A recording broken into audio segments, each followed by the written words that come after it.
Siya hotel. Hotel sa Ero. Yeah, look good, Dad. Yes, mga may guys, hapit na gyud na human ang penthouse sa among mga dugi, mga may guys. Igmahuman na ni siya, may guys, mobalhin na gyud mi kay kailangan jud namo dari nga nami kauban kay mingaw baya kayo. Kaya pagkahuman kailangan pa jud kay niya siya apam na makauban ang mga ero kay usahay nagadto bra kog Davao, may guys.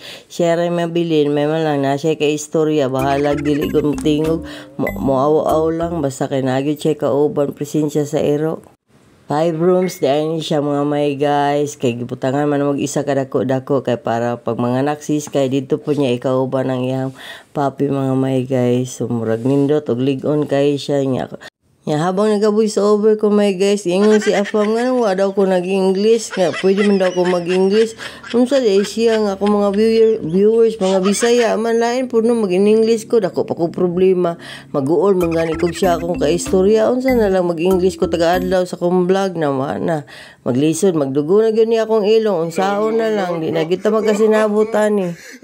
Makahilak na gani kog taga nga siya ra akong kaatubang pa-Englishin pa yun ko niya sa tibuok na kong vlog unsaon na lang. Ya diri sa mga guys, daghan kayong salamat. Maoras sa to. Bye.